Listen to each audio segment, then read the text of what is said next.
In this video, we're going to review one of my students' DJ mixes. We're going to take a look at what they did well and also what they can improve on. This is to try and help them with their DJing, and hopefully you should be able to find this helpful as well. Let's get into it. I have been creating online courses now for over 7 years, and in that time I have taught over 20,000 students how to DJ.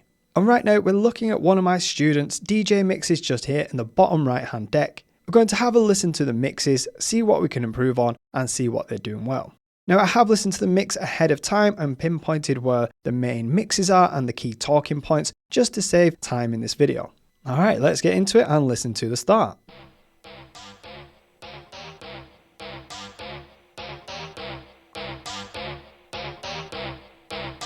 Ella viene por ahí y nunca llega sola. Ella nunca llega sola. Todos los bandidos sueltan la pistola.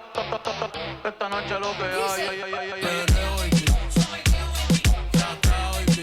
Alright, so that's a nice start to the mix. It starts off nice and easy and gradually it works into the song. It's a really good point to start a mix with and a good track to start with. However, I did notice when I did get the playlist that this first track was at 102 BPM, yet the rest of the tracks are all at 125 to 130 BPM. Now, all my student did was send me this mix and the track list for me to work with, and that is the only information I have about this mix. We're going to try to dissect it and break down each individual mix and see exactly what they've done. Now, for me personally, I wouldn't necessarily just start with a track at 102 BPM, which is a lot slower than the rest of the tracks in this mix, as I feel like it might just throw people off going from 102 BPM to 125 for the rest of the set. For me, I'd try and stay a little bit more consistent. I would probably just get rid of this track completely and just start from here and work through these tracks, as they're all then more likely to be the same kind of speed and genre.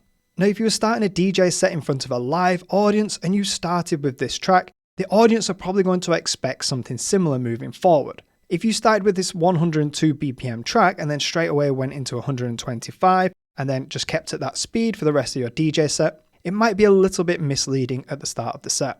This also goes the same for an online mix. If you're putting a mix onto YouTube or SoundCloud, you generally want to start with your first track as a kind of advertisement of what's coming up next throughout your DJ set. People will listen to that first song. If they like it, they'll carry on listening. However, if your first song's different to the rest of the DJ set, they might enjoy the first song, but then switch off after a couple of tracks once they realize it's not going to be the same all the way through. So for me, if I was doing a house music DJ set, I would just start with house music. If I was doing hip hop and R&B, I would just start with hip hop and R&B and keep to that genre. Now, when you're DJing live, you can switch between genres, that's fine, but I like to DJ in what I call clusters. Clusters are basically a group of tracks all at the same or similar BPM. So this second set here between 125 and 130 are a cluster of tracks. They're all the similar BPM. However, there's no cluster here, it's just a one track by itself at that BPM. So this might be quite hard now to mix between the 102 BPM to 125, plus it just might throw the audience off or the listeners off a little bit, having that big jump straight away. So that's my thoughts on what I noticed straight away with the BPM. I would personally just get rid of this track at the start and start from this track here and work through. Alright, with that being said, let's have a listen to the mix. So it is a really nice track and I really do like it. And just here at Hot QA is where the mix starts. Let's have a listen.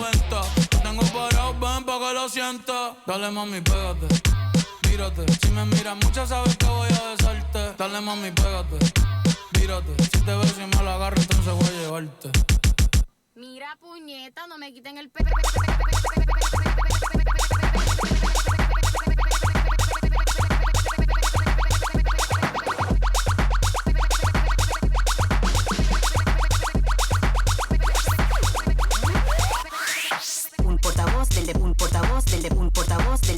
Alright, so just a couple of things on that mix there. The timing was really good. Okay, so the timing was fine though, how they brought the new track in. Again, my only issue with it is it just jumps BPM too suddenly. If you are going from 102 BPM to 125, I would like to have heard a more gradual transition. Something that will ease the audience into that new BPM instead of it just coming in suddenly. Now, you're not going to get booed off stage for that might still work, just might throw them off a little bit during the mix. So what I've got here is the two tracks, let's have a look and break down that mix together. Now, I can see why they chose that point to mix out of this track on the left, because it was here. Just have a listen. Mira puñeta, no me quiten el Mami, yo sé que tú te vuelves loca. Alright, so just in the original track there, there's a big change.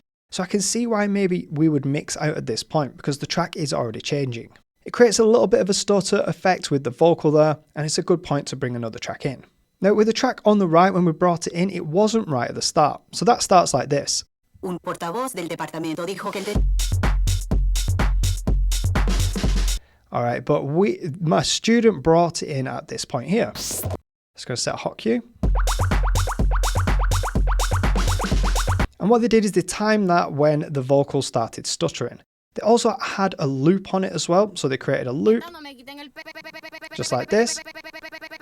And that was to fill the gap over the top of the other track that didn't have a vocal in. So they're layering a vocal over the top of the other track, which is again, really creative and a really good idea. So altogether, their mix would have sounded like this. So I'm just going to set this as an automatic loop so it catches by itself. And this is what they did. Let's just put this back to its original speed, 102. All right, so just as that vocal starts stuttering, we're just going to start this track here at hot cue A. Mira puñeta, no me quiten el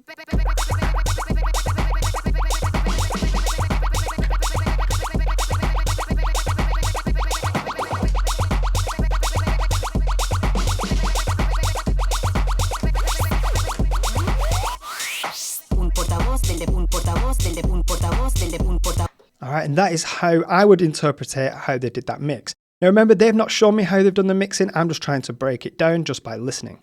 So a few good points there. The timing was good when they bring the next track in. They tried to use a loop and a vocal to fill out the other track that doesn't have a vocal in, and then it echoed out of that vocal just before the vocals of the next track came in. So there's a lot of creative things there. However, for me, the BPM jump that's quite big and it's not gradual, it's just a little bit too much. I would probably personally just start this mix off right at the start here, at the start of this track.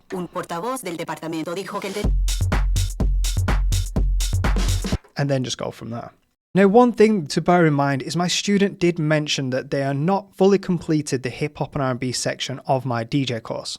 So now we're inside my online DJ course, and if I just scroll down here to the hip hop and R&B section, and then scroll down towards the end to the last few videos, we can see here that it says how to flow through your BPMs during your DJ set and make them sound good, and also mixing tracks at different BPMs. Now, I don't think they've got to this stage yet in the course, as they did mention they're only part way through the hip hop and R&B section.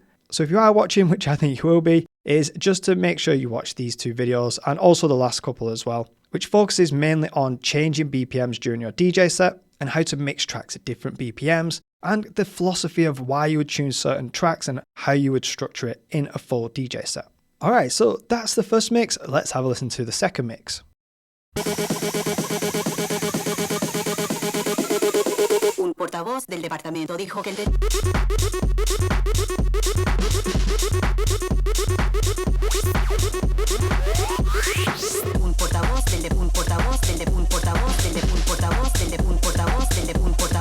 un portavoz del departamento dijo que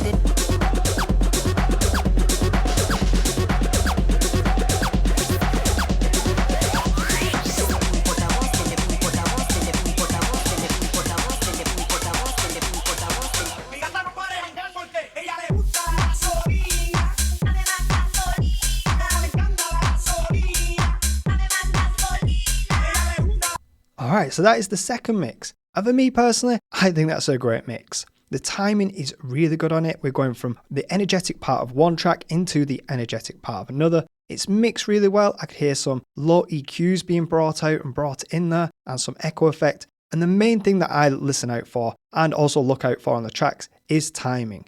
It's to try and keep that momentum going on the dance floor as much as possible. And the best way to do that is with your timing of your tracks. So let's drag the next track up on the left hand side. So they started with this track here and then mixed into the track on the left.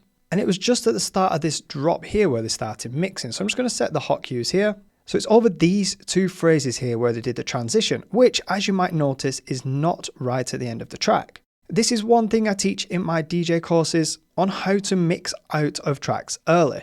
So you don't have to wait right to the end. You can mix out early in the track if you do want to keep the momentum going a little more, or you just don't feel like the track's doing too well when you're DJing live. Now, the way they mix the next track in Again, they didn't use the intro of the track, which is right at the start here. Let's listen.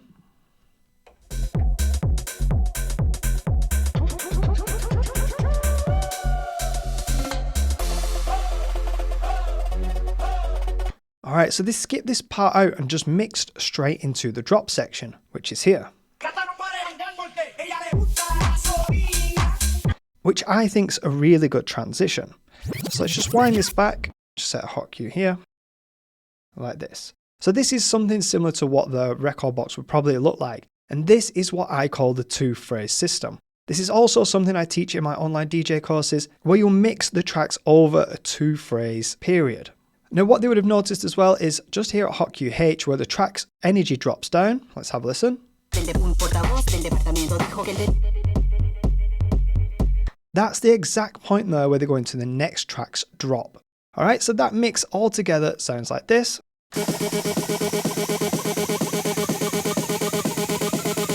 Un portavoz del departamento dijo que el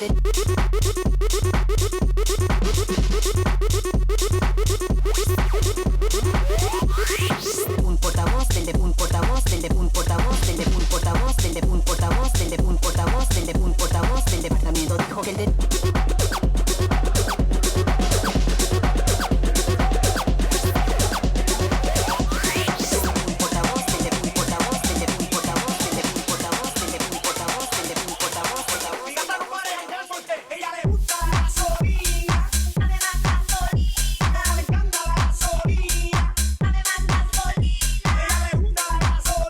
Now with that transition, there's nothing I would really fault. That is a really good transition, there's nothing I can add to it, the timing is great, the way they blended the tracks was really good, and it keeps that energy and the momentum going on the dance floor if they were DJing to a live audience. Alright, so let's listen a bit further on into the mix, and just here at hot cue H on the mix, it's just something I want to point out which I noticed in this track, which not a lot of people would notice. Let's have a listen to it. Just here at hot cue H, have a listen to the track.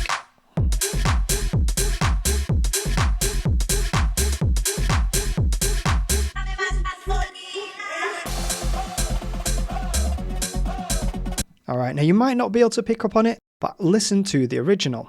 See if this might sound different.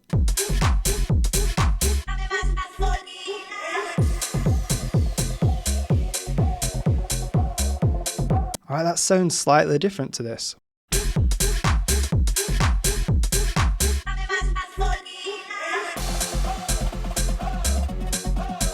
Alright, and what they did there is what's called a hot cue jump. So again, this is another thing that I teach in my online DJ courses, how to hot cue jump through tracks to make it sound seamless and also keep that momentum going throughout the track. So what they've done here is, just as it's starting to break down,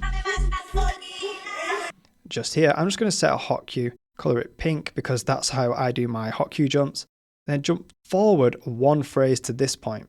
Alright, so they've skipped this whole phrase out here by doing a hot cue jump. So when it gets to hot cue C, they press hot cue D, and it should sound seamless. Have a listen.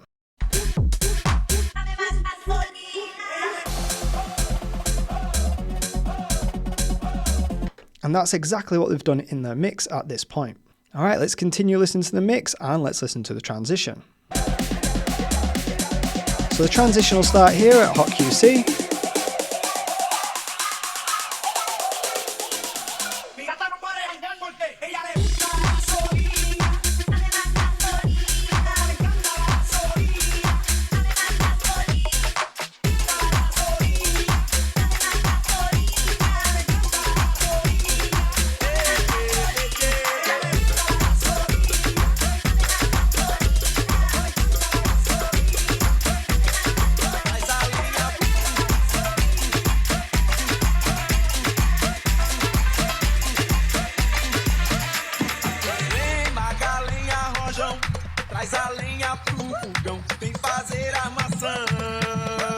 Alright, into the next track.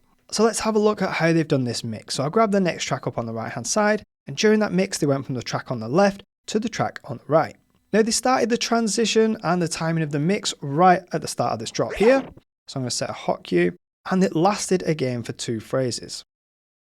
So it's between these 2 blue hot cues where they did the full transition, which again is part of the 2-phrase system that I teach in my online DJ course. Now, what's interesting about how they mixed in the track on the right, they didn't start mixing right at the very start of the track, which is what most people do, which would look like this. So they'll press play at the start of the track right here.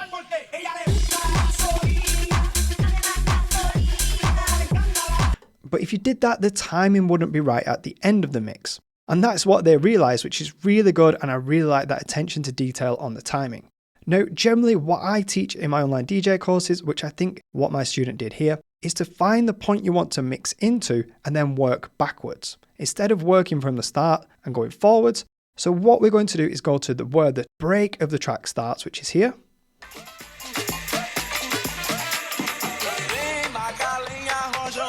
All right, so that's where the break starts. So let's go back.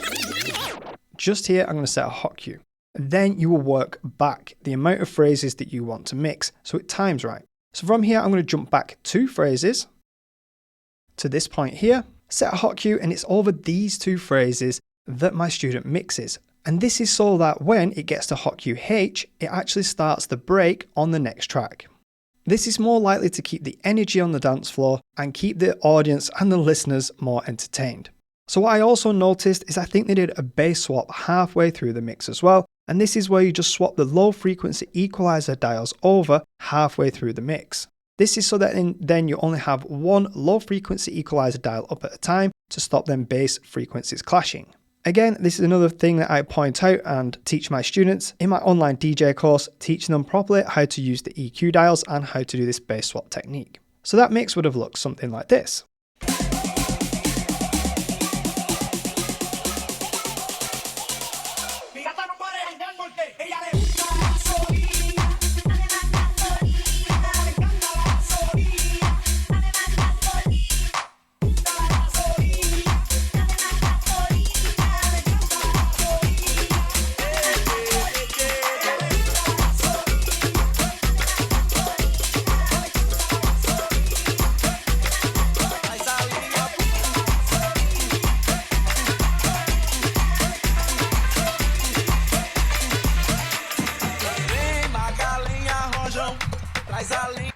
And hopefully then you can see how that mix times right and would keep the momentum going on the dance floor and with the listener.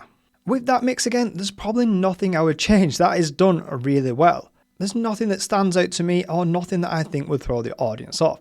So well done there again on keeping that momentum going, and with the timing, you can see how much thought and effort has gone into these mixes and trying to keep that momentum going throughout the mix. I do use the word momentum a lot, and again, this is something that I teach heavily in my online DJ course because I do think it's one of the key factors when DJing live to an audience. So let's have a look at the next point in this track here, which is another pink hot cue, which you might now realize what it is. So have a listen to this moment here.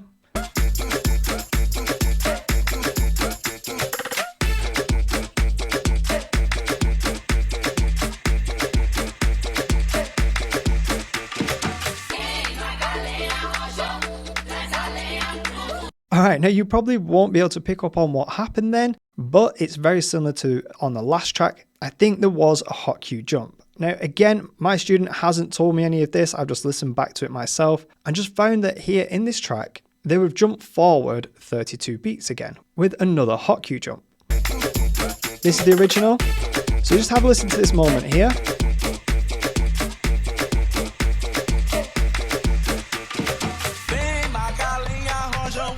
Alright, so you can hear the male vocal there, but have a listen to the version of that track on the actual mix.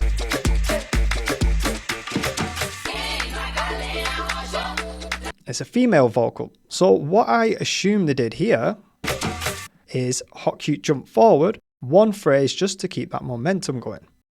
So when it gets to hot cue C, I'm going to press hot cue D and let's see if it sounds similar to what they have done.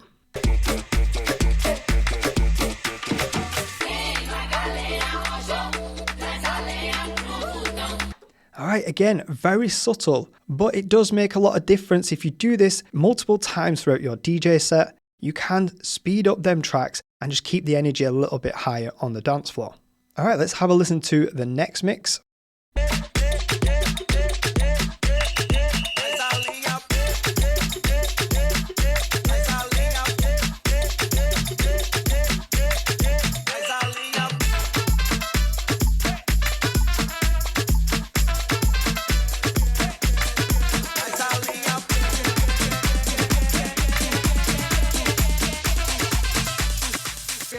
ahora empezó. ¿Quién dijo que se acabó? La fiesta ahora empezó.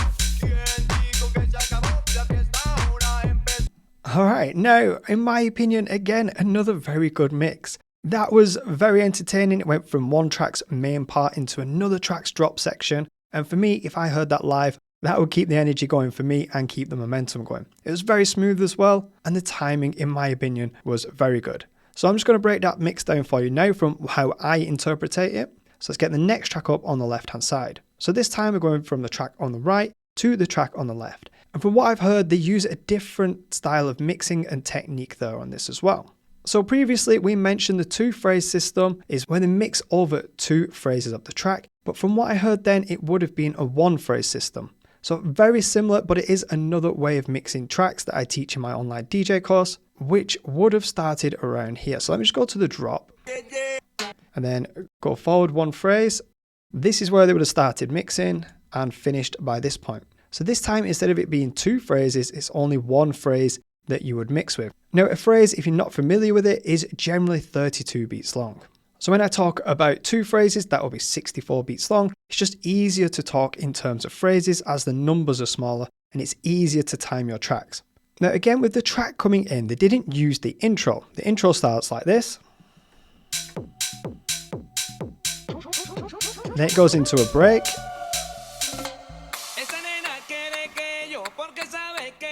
But we don't hear any part of that track in the mix. What they do is go to the drop section again, beat jump back. But what I think they would have done here, instead of setting hot cues, they would have set a 32 beat loop. So this is another thing that I teach in my DJ course, the 32 beat loop intro. And this is basically where you just set a loop instead of hot cues and it can run in the background in time with the other track and you just exit the loop whenever you're ready and the tracks will be in time. So that mix I just did would look something like this.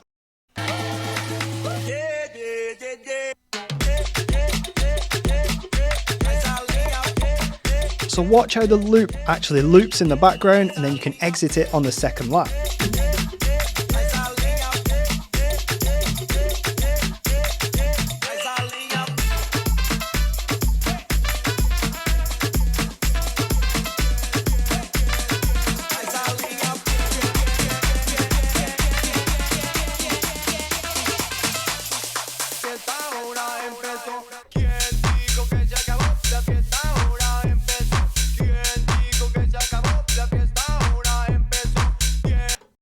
Alright, so that's how I interpreted that mix. Now, I did have the echo on the wrong deck, but it still sounded good with the timing, but you get the idea. Now, again, with that mix, there's nothing really I would change. I can see another technique being used and testing it out. Remember, these are beginners that are taking the online course, so for me, this is very good for one of the first mixes. Alright, let's have a listen to the last mix of the whole DJ set that they sent me.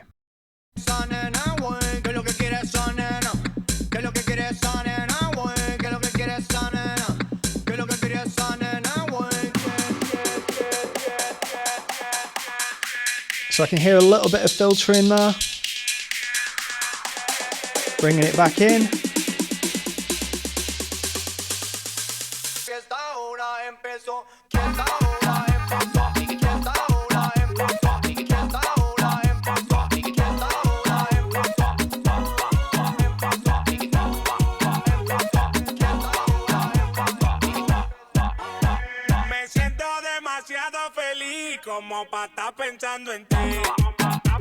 Alright, now this is a very interesting mix. Alright, I really like this one.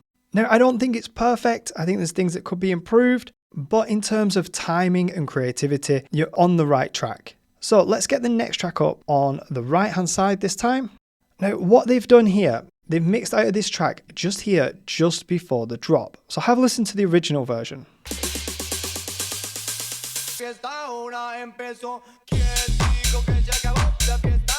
Now what they did is they didn't let the track drop. Wind that back.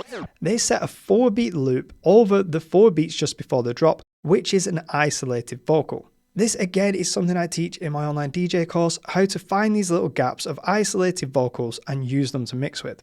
So they've set a loop here like this, if you press play. And then what they've done here is just brought this track in straight away at full volume at this little drop section here at hot cue A. So that mix sounds like this. So I'm going to show you the mix, then I'll show you what I would maybe do instead. So I'm just going to set that as an automatic loop just so it's a little bit easier. So what they just did looks something like this.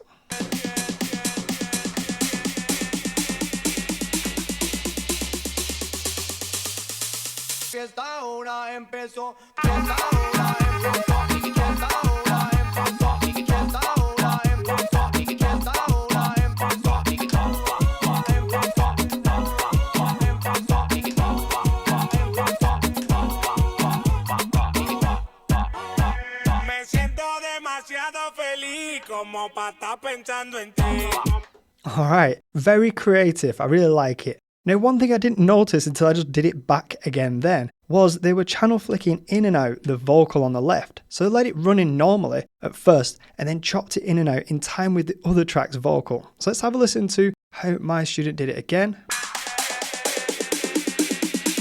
So have a listen to the vocal now.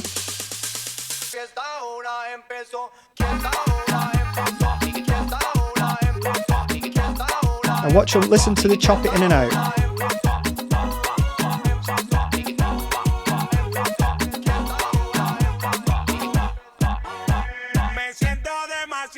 Alright, I've only just noticed that. That is very creative. So you listen to the actual vocal on the track. It comes in and out every 2 beats.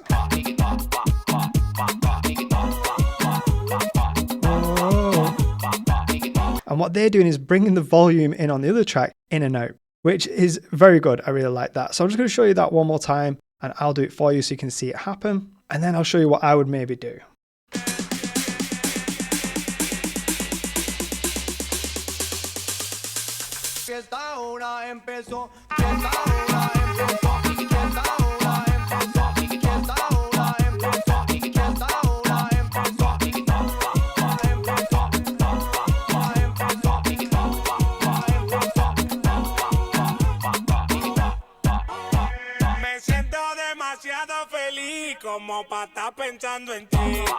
Alright, now the more I listen to that actually, the more I start to like it. Now personally for me, when I do these kind of mixes, if I was setting a loop, I generally bring a break over the track instead of a drop section. So this is very similar to the first mix, where they went from 102 to 125. The only thing disjointing about that was that it's too big of a BPM jump, but with this one it's a similar BPM. So it's not as disjointing, it doesn't come in as randomly, but for me there it is quite a big change and it's not as gradual. Generally when I do this,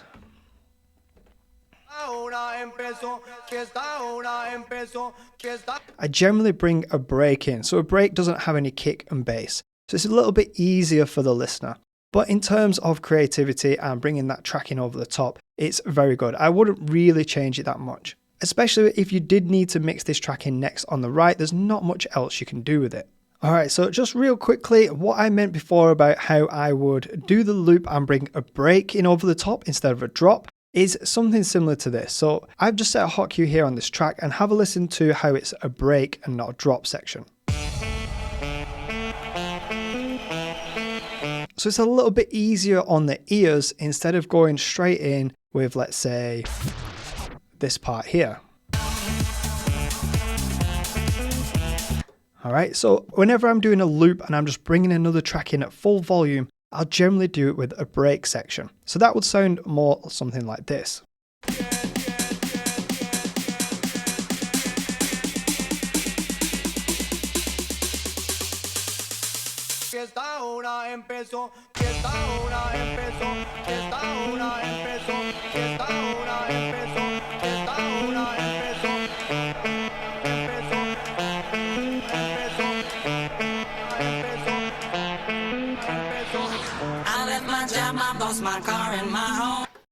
Alright, so for me that's just a little bit easier on the ears. And same, I have another example here. These are 2 tracks that I commonly do this with, so that's why I can pull them off the top of my head.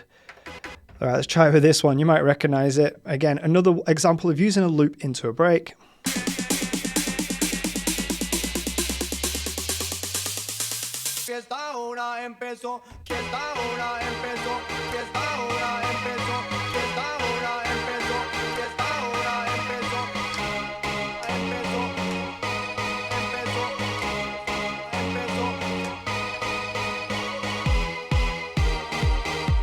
Alright, again, something similar to that. So for me, it's a little bit easier on the ears than it is bringing a track in with some kick and bass that's completely different. I think it just eases it in a little bit more, and then that other track can build up a bit more gradually. But that's just me being really picky and just wanting to give a little bit of advice of what I found throughout the years to work a little bit best with that style of mixing. But it's still very creative what they've come up with. And no, I don't think anyone's going to boo you off stage for doing that style of mix like you did. So yeah, really good. So overall, just to summarize now, the overall mix is really good. I'm very impressed at all the different techniques that you've used, all the different systems, and all your mixing was very good, and how you kept the momentum and all the thought that's gone into every single track. I personally think if you played that DJ set in a club, you're going to do quite well. Or even if it's for an online mix. There's nothing that really stood out to me that would be really bad that would make me go, oh, that didn't sound great. The only thing I probably would change is not having this track at the start at 102 BPM and then doing the rest of the set at house speed, as I think it's just not giving a good advertisement to the rest of the mix, and it's not as consistent with the other tracks. Also, it makes it very hard to mix them tracks. If you are going to go from 102 to 125, you're going to have to make sure that mix sounds really good and you've practiced it a few times, as it's quite a hard transition to do. Now, a lot of the time at the start of your DJ set, that's probably where it's best to do your more advanced mixes. If you're recording a set to put online, it's where you can make your mistakes and maybe start again. And also, this is where most of your listeners are going to be right at the very start, and you want to make a good impression. So you want to make sure the first few mixes are really good and they're really dialed in, and they also showcase what's coming up next in the mix. So it's kind of like an advertisement as well, a sample to what they're going to get throughout the mix. They like the first few tracks and the first few mixes and the style of your DJing, they're more likely going to stick it through to the end. So there you have it. I hope you've enjoyed this video. I hope this mix review has been helpful. Obviously to the person that has done the mix, but also to everybody else watching. To the person that's done the mix, keep it up. You're doing a really good job. Keep practicing, keep putting mixes out there. Keep doing what you're doing. You're on the right track. To everyone else, if you do want to learn more about DJing, you like these styles of videos, check this one out here, as YouTube suggests this one and thinks that you might like it as well. Thanks for watching. See you again. Bye for now.